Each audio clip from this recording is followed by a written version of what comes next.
The Eagle and Child, Episode 18.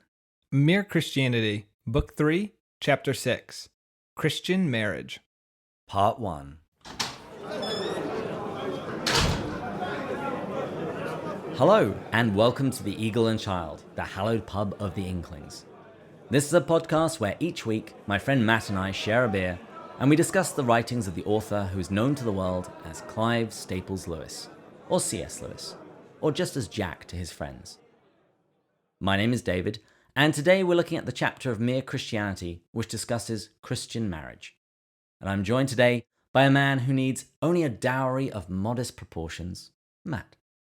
I don't know if I'm supposed to take this as, are you mocking me, or as a compliment? Oh, it's absolutely a compliment. You are a man of great means, and therefore you can marry for love. You have no need of a dowry. Your facial expression right now leads me to think that you're totally messing with me. Maybe I'm a little bit, but it is meant as a compliment. Okay, I appreciate that. Matt is always good for a loan. Good for a loan. Yeah. Friends, today Lewis is going to discuss what it means when Christ says, "Two flesh become one." My favorite part about this section is a discussion on love versus being in love.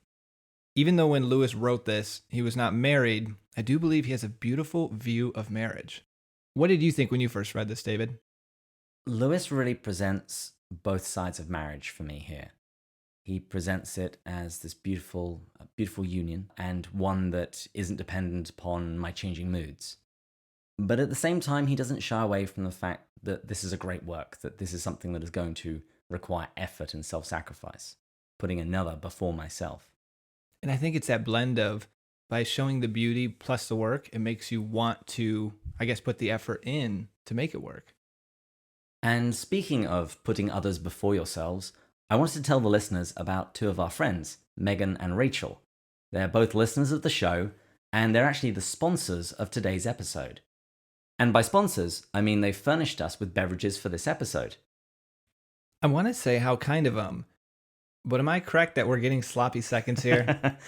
Possibly, but they did get you a shock top because they know you like that. Which I appreciate, because I think they were drinking shock top and then they didn't like it. So I thought, well, we'll just give it to Matt and David. It is a very girly drink. I, on the other hand, have a slightly more refined palate, and so they gave me a Fathom IPA, which is an India Pale Ale from Ballast Point. They also sent us a video of them toasting further up, further in. That was great. On a Friday night, no less. Thinking of us on their Friday night. Exactly. I'll put that up on the Instagram account. So if you're going to put the video of them up? Yeah. You don't send me videos of yourself doing something silly and don't expect me to put it on the internet. There's nothing silly about further up and further in series. Quite right. Yeah, come on here, David. The quote for this episode comes from The Weight of Glory. Lewis says, "To be a Christian means to forgive the inexcusable because God has forgiven the inexcusable in you."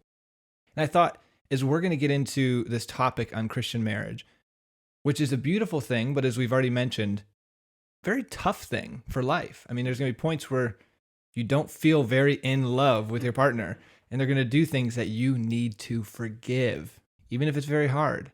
So I think this quote is very fitting for the episode.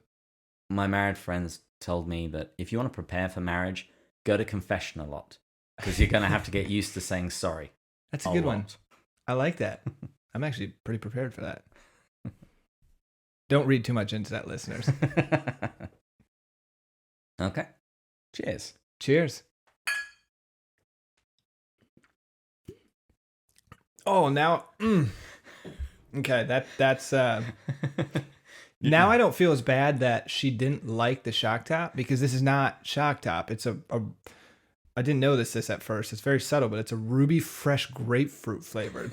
There's no beer flavor in this. Maybe they thought you would like it even more. Even my palate is more developed than this. Oh, well. Well, thank you anyway, ladies. Yeah, thank you anyways. I'm glad I brought scotch down. Well, Theo, when you've finished your beer, you can have some scotch. Yes, brain. So Jack approaches the subject of marriage with some reticence, and he says it's for a couple of reasons. The first is that the Christian doctrines concerning marriage are exceptionally unpopular. We've already spoken about chastity. Well, it's going to get even worse with marriage. And also because at the time of writing, as Matt mentioned earlier, he wasn't actually married. He would later go on to marry Joy Davidman, but at this point, he was still a bachelor. So we're going to be talking about Lewis's writing on marriage, who wasn't married, from the perspective of two unmarried people. So we're all very qualified for this conversation. As we say with this podcast, we're not experts, we're just enthusiasts. I never thought that would be used this way, but I like it. So Lewis kicks things off by looking at the fundamental idea behind Christian marriage. Here's what he says. The Christian idea of marriage is based on Christ's words that a man and wife are to be regarded as a single organism. This is where he's referring to one flesh. And he says he's not expressing a sentiment, but stating a fact, just as when one says that a lock and its key are one mechanism, or that a violin and a bow are one musical instrument. This union between man and woman, between husband and wife, it's because they are one flesh. This is what makes fornication so wrong. Here's what Lewis says. Those who indulge in it, sexual pleasure outside of marriage, are trying to isolate one kind of union, the sexual, from all the other kinds of union which are intended to go along with it and make up the total union. By this he means marriage. He says, the Christian attitude does not mean that there is anything wrong with sexual pleasure, any more than the pleasure of eating. It means that you mustn't isolate the pleasure and try and get it by itself. And he gives an example of eating. He says, any more than you would get the pleasure of the taste without swallowing and digestion, but chewing things up and then spitting them out again. Given how many analogies he makes with food, I'm starting to wonder if Lewis had an obsession with eating. This has got to be the third or fourth chapter where he's referenced food as some way to explain something else. I think it's because food is a natural instinct that drives us to satisfy it. And I think that's probably the closest analogy to, say, the sexual drive. Yeah, I like to think that he just really liked food. Okay, probably that as well. But his central argument here about isolating one kind of union, the sexual, from all of the others, this is central to his understanding of sex, that it's not meant to be like that. And incidentally, that's actually also the argument against contraception, because you're isolating one sort of union from the other. You're separating the procreative and the unitive aspects of the marital embrace, taking one without the other. But contraception isn't the main topic of this chapter, and if you recall in the preface, he said that he wasn't going to touch on it. So let's just move on. Christianity teaches that marriage is for life, but unfortunately this has become a major point of contention between today's society and Christians. And you might be thinking, well, this isn't strictly true. After all, wasn't it the question of divorce which brought about the Henry VIII break from the Roman Church? Yeah, the Pope wouldn't give him an annulment, so he broke communion. Yeah, so we even have it within the Christian sects. And you'll find different denominations will tackle divorce rather differently. In some denominations, divorce and remarriage isn't even an option, such as in the Catholic Church. In, say, the Orthodox communions, there is some allowance for it, and within Protestantism, you really have quite a range. What I like what Lewis points out, though, is while this is true, what we can agree on is that within Christianity, if you strip away some of these differences, the permanence of marriage is taken much more seriously. Absolutely. It was what he was talking about back in the preface. Yeah. And when we quoted from the Vatican II documents, what binds us together is infinitely greater than what divides us. And while all Christians might not necessarily completely agree about divorce, still, when you compare the general Christian view of marriage and its permanence to that of the world, it's very different. Listen to this. They all regard divorce as something like cutting up a living body, as a kind of surgical operation. When I first read that, I thought, wow. I mean, that's pretty strong language. But then it made me think back to this retreat I went on with John Eldridge. He's the Wild at Heart author. You've been on that retreat? I have been. Oh, I'm so jealous. It's for listeners. In Colorado? Yes, exactly right. It was wonderful. My brother and I went. And for listeners, by the way, John Eldridge wrote a book, Wild at Heart. It's an incredible book for men to read. And I've mentioned this before, but on the retreat, he talked about how when two people come together in sex, it's like two pieces of paper being glued together. You try to separate them, they're going to get stuck together. It's going to rip. It's going to be messy. I think that's another way of describing exactly what C.S. Lewis is saying here. Lewis describes from a Christian perspective, it's like a surgical operation, cutting up a living body. Unfortunately, if you ask the society what it's like, they'd say it's a business partnership. And well, it's time to dissolve the partnership. It's a contract. People break contracts all the time. Exactly. Now, at the beginning of this episode, I mentioned chastity and how unpopular that is. But Jack doesn't root this teaching, this permanence of marriage, he doesn't actually root it in the virtue of chastity. Instead, he roots it in one of the cardinal virtues, which we covered in a previous episode. He roots it in justice. He says everyone who's been married in a church has made a public, solemn promise to stick to his or her partner till death. The duty of keeping that promise has no special connection with sexual morality. It is the same position as any other promise. And he goes on to say that, well, if the modern world keeps telling us that the sexual impulse is just like all other impulses, well, then it should be treated in that way and should be controlled by our promises, as other indulgences are. In the previous episode, he put forward the idea that our sexual impulse is wildly out of balance. And if that's the case, we should be especially careful of our promises in this area. In response to this, some people might say that, well, yes, I did get up publicly and promise to love this person in sickness and in health until death do us part, but they didn't really mean it. I think you're right. I think what they meant is, I'm going to do my best.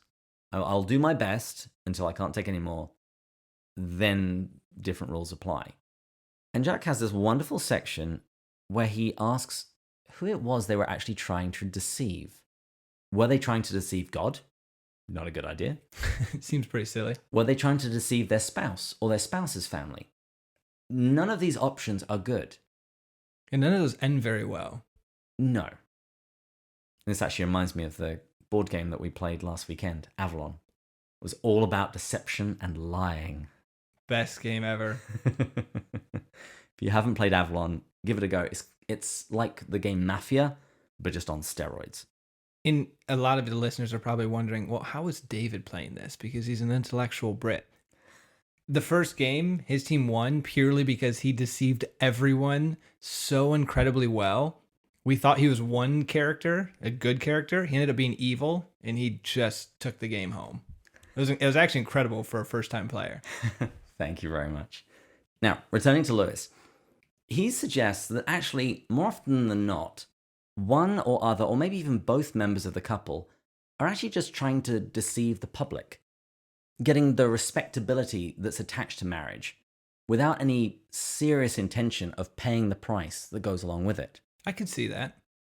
And he actually makes a rather surprising suggestion, because he says that for people that don't actually really believe in the permanence of marriage, he says, well, perhaps they should just live together unmarried. And that might seem a little shocking, but he says that one fault isn't mended by adding another. Unchastity isn't improved by adding perjury. I remember when I first came across this, I thought this was one of Lewis's more, maybe call it liberal statements. Bold. Yeah. Bold liberal sometimes seem to go together. No. But overall, most of the stuff he says seems quite traditional conservative relative to our views, societal's views on issues. This I came across, I thought, wow, that was pretty bold. But then when I read it, I thought, yeah, that makes sense. Let's not layer on two sins. Let's just stick with one. It's logical sense. Classic Lewis. Now, if I actually wanted to push back on this a little bit, I would argue surely coming together in marriage, even without a perfect intent, there's still going to be grace there. Mm-hmm. And particularly from the Catholic conception where marriage isn't just something good, but it's something ordained by God. It's a sacrament. That surely that there is some extra help that comes with that. I'm getting the sense as we're talking about this, we might be a little harsh here as we say people are trying to deceive the public. Oh yeah, and I do want just to clarify, we're using very striking language here. Mm-hmm. If anybody has been through a divorce, I'm sure you didn't take it glibly. I don't think Lewis would say that he's describing the situation for every divorce. So if you yourself have received a divorce, your situation may be entirely different. In particular, I don't think Lewis is talking about the situation where a divorce is basically necessary for the safety of either one of the spouses or the children. If any reservations are coming up, hold them, because is this chapter develops, more will unfold of what Lewis believes people really are thinking when they're entering into this. They're not really thinking, I'm going to deceive the public and try to live upstanding and then divorce the person later, as maybe it sounds right now. It'll get more fleshed out as we go. And if you recall from the psychoanalysis episode 2 weeks ago, we talked a lot about raw materials. And here, a lot of people go into their marriage with the baggage of their parents and their previous relationships. So there's also a lot of stuff going on here. And I really like that you brought up the psychoanalysis chapter and the raw material from 2 episodes ago, because I think not only from our upbringing, but more importantly from society. I mean, the books, the novels, Hollywood, that's what shapes most of our views of what marriage is supposed to be like. And we're going to get into that in the second half of this episode. Some might respond by saying, it's not that they're going up to deceive. They actually genuinely believe they're in love. And that's the point of marriage. Therefore, if you stop being in love, you should end the marriage. But if that's the case, there's no point in making a promise. No, because you don't have any control over that. And I can't control how I'm feeling. And I love that point when I came across that by Lewis. He goes, can you really promise to staying in love for 50 years? And he has a rather amusing section where he just talks about how terrible that would be. If when you're in the first throes of love, if that lasted for years, he said you would get nothing done. And I like how he says, this is quoting Lewis now, if love is the whole thing, then the promise can add nothing.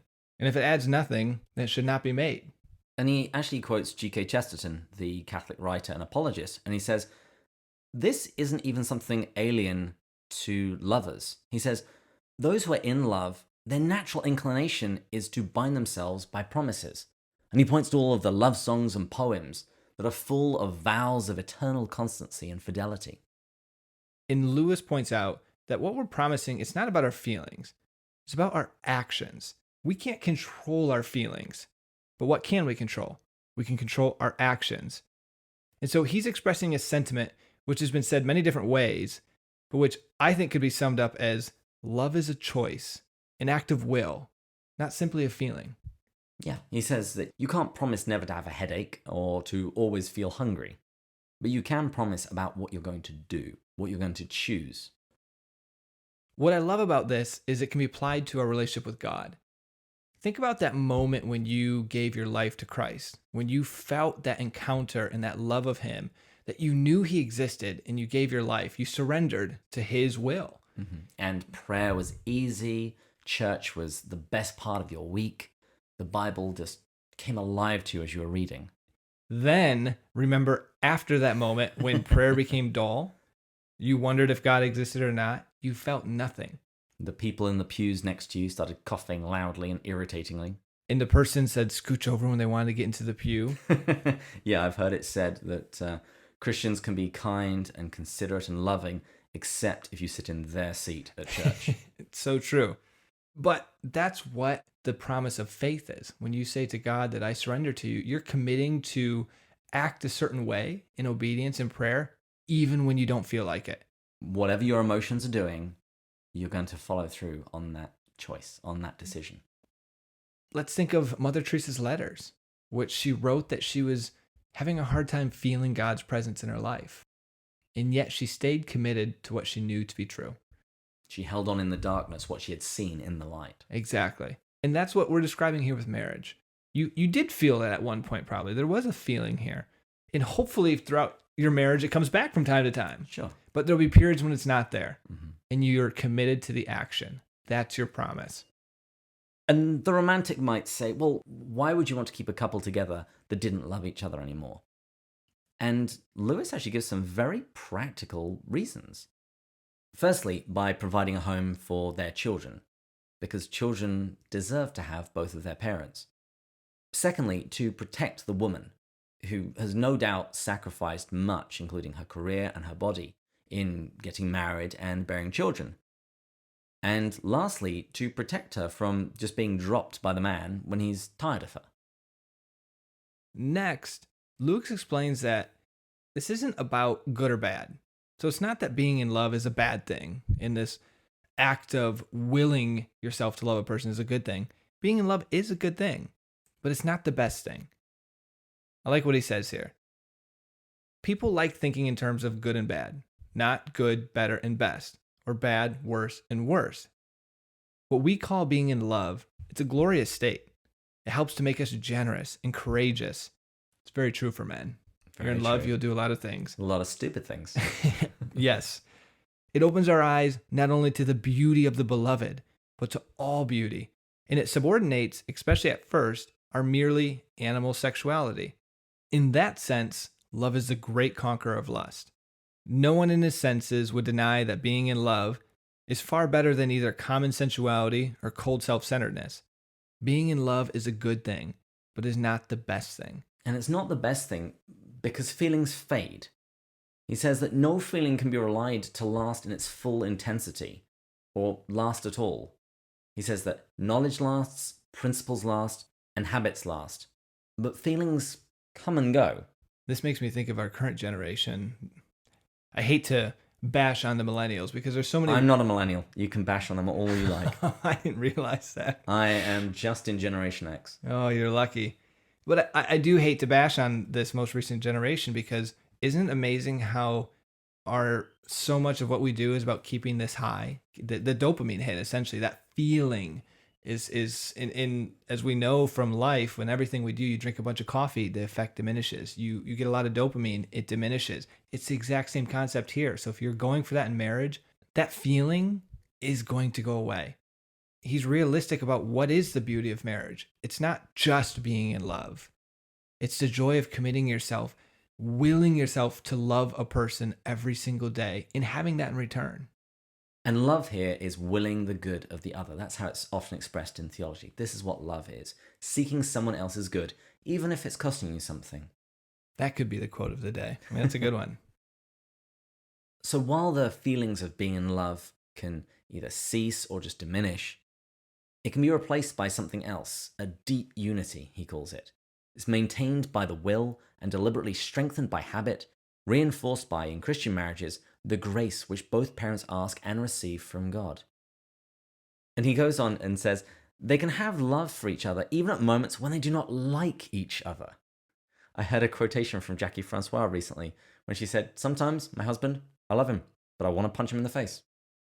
And we do this for ourselves all the time. We love ourselves even when we don't actually like ourselves. When we don't like our choices, we still will the good for ourselves. That needs to, we got to pause there for a second. Friends, please take a step back and let that sink in here. We love ourselves even when we don't like ourselves. There's so many times in my life where I don't like things I'm doing. I don't like the way I'm behaving. I don't like the choices I'm making, the habits I've formed. And yet I always love myself. And that's what we're called to do for other people, especially our significant other. Sorry, you can go back to the quote now. Lewis says they can retain this love for each other when they would easily, if they allowed themselves to be in love with someone else. He's going to come back to this idea of this is actually still a choice. It is on this love that the engine of marriage is run. Being in love was the explosion that started it. His choice of words. Explosion that started it. Well, it's a beautiful image. When you It start is. a car, there's a spark, there's a sudden rush of power to get the thing going.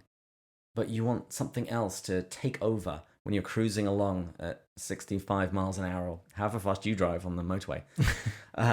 Something else to take over when you're actually then on that journey. Did you come up with this analogy on your own? Yeah. You're a young, budding C.S. Lewis over here. No, to be fair, I just followed through from what he was saying. I thought it was pretty good. I'd take credit for that.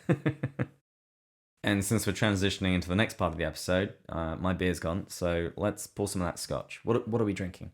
It's about time, Brain. I've been waiting for this, actually. This is when the episode gets real fun. All right, so I brought, last time David shared with me, and all of you guys. Just you. No, all of us. We all got to experience it. Shared with us a more peaty scotch, smoky scotch. We had a Lafroig, and then the following week we had Johnny Walker Green Label. Yeah, and I'm not very familiar with that. So I thought, you know what, let's go the single malt. Let's get away from that smokiness, that peatiness. And I usually like Macallan 12, but this is actually a new one for me. I've never had this. It's a Glenfiddich single malt, aged 12 years. And I'm hoping it's good. We're about to find out together. Okay. Let's cheers again. All right, cheers. Cheers. Ooh, that's angry. It is harsh in the back of your throat.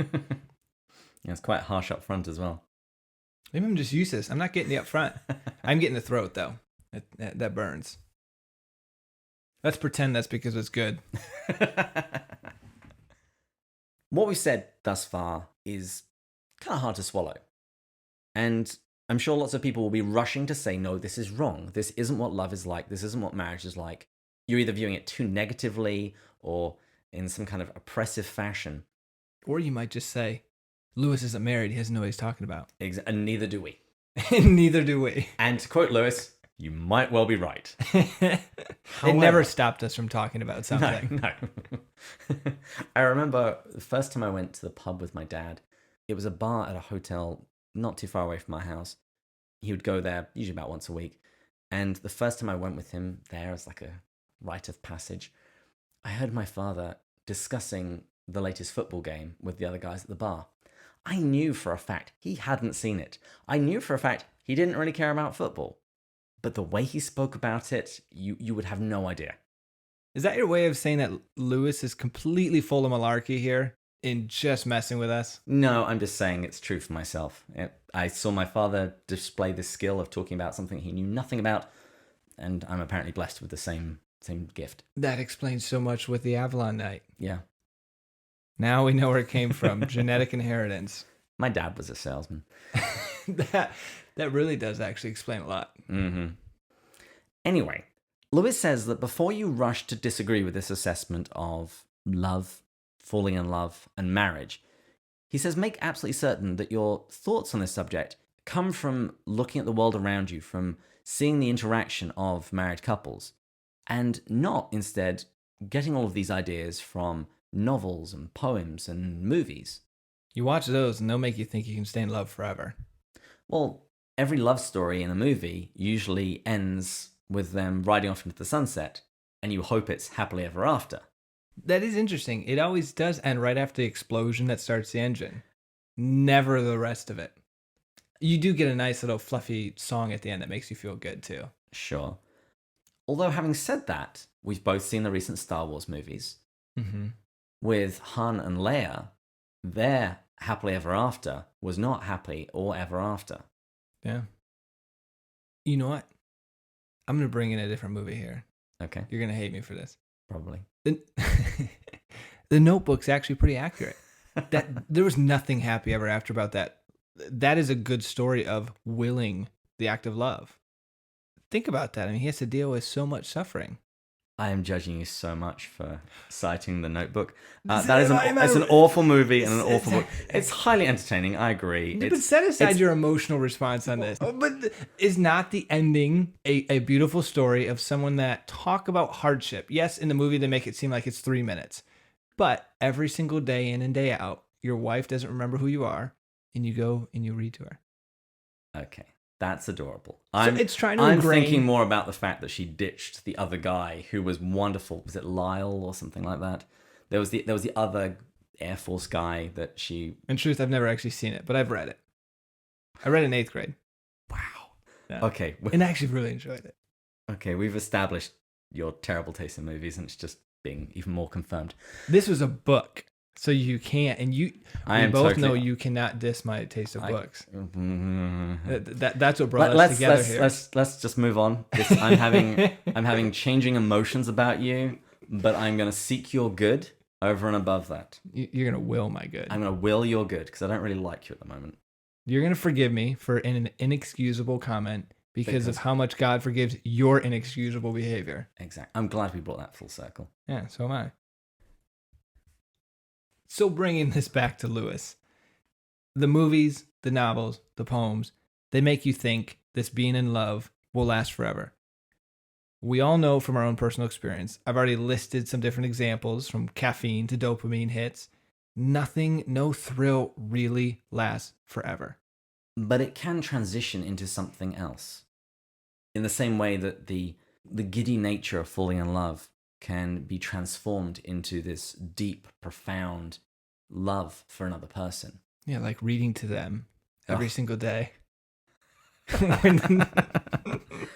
when they don't remember who you are.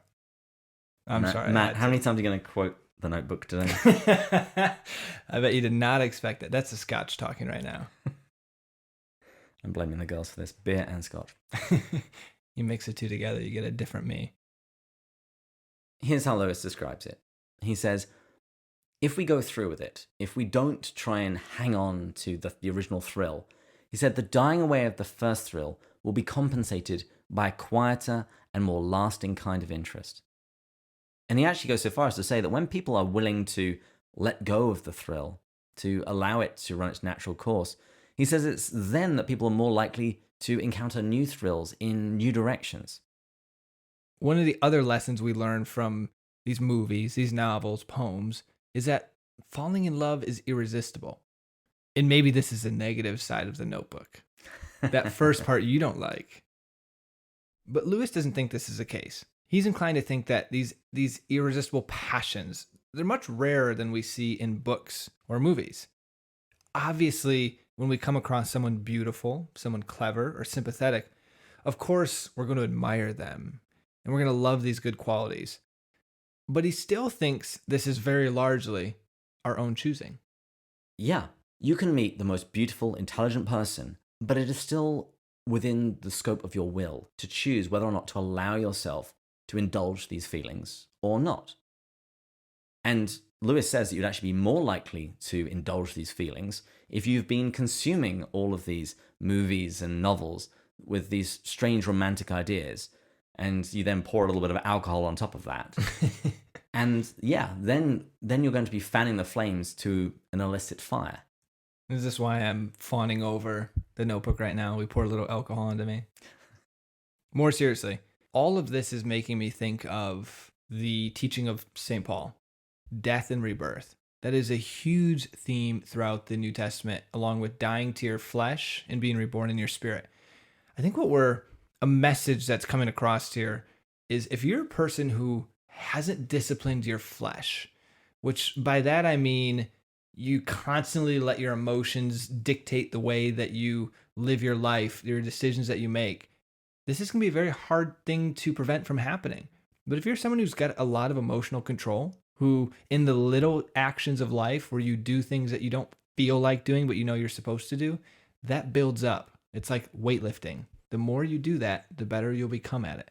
And we're actually nearing the time of Lent. And this is traditionally a time of fasting. And this is one of the reasons we fast. We fast so that we are in charge of our body and not the other way around. The body doesn't make demands of me and tell me what to do. I'm in charge of it. I'm glad you brought that up. I remember a work colleague asked me, God loves me even though I don't fast, which missed the point of fasting. Mm-hmm. We're not doing it because we're earning God's love.